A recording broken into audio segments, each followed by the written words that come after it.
All right, let's jump right in. Today, we're unpacking one of the absolute most legendary lectures ever given at MIT. It's Patrick Winston's How to Speak.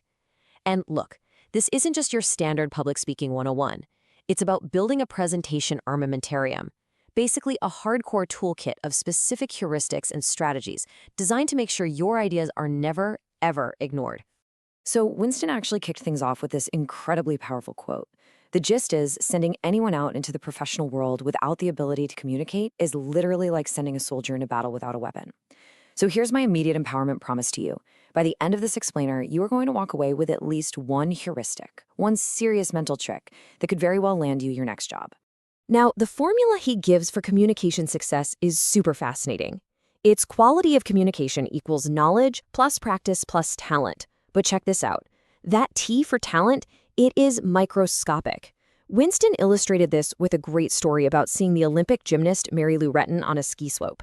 She's obviously incredibly talented, right? A literal perfect 10 in gymnastics. But she kept falling down on the bunny hill. Why?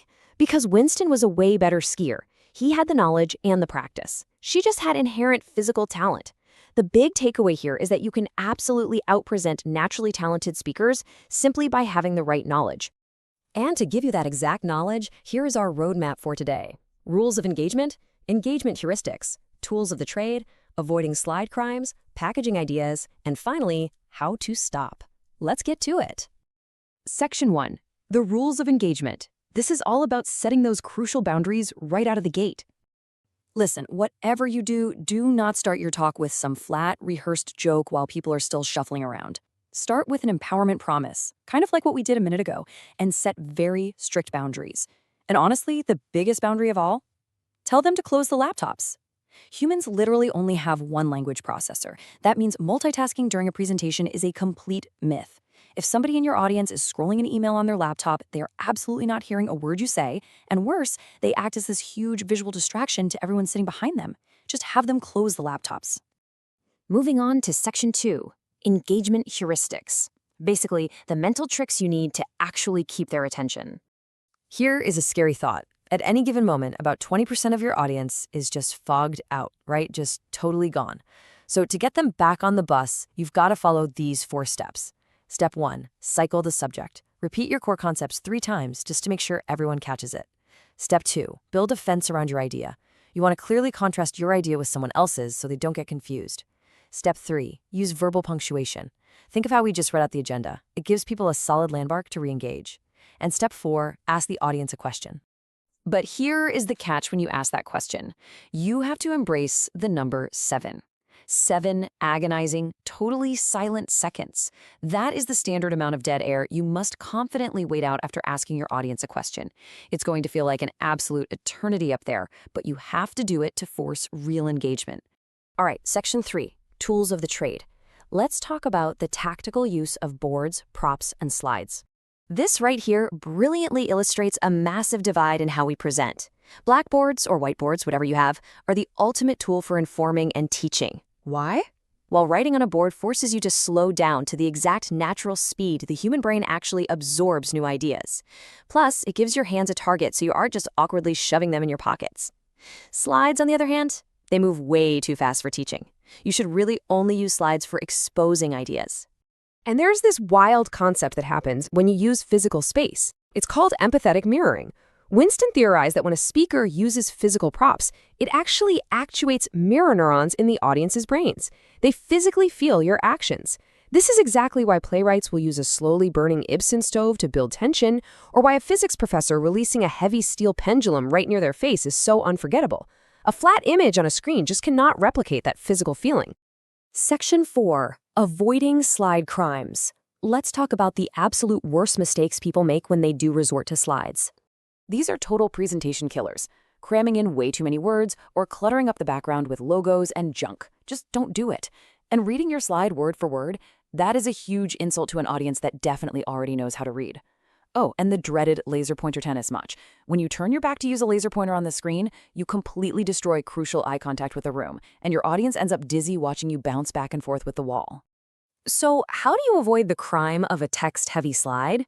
You just remembered this number, 40. According to Winston, a size 40 font is roughly the absolute minimum you should ever use. It basically forces your hand. You have to cut down your text, keep plenty of white space, and let the slide act as a visual condiment to your spoken words rather than the main course.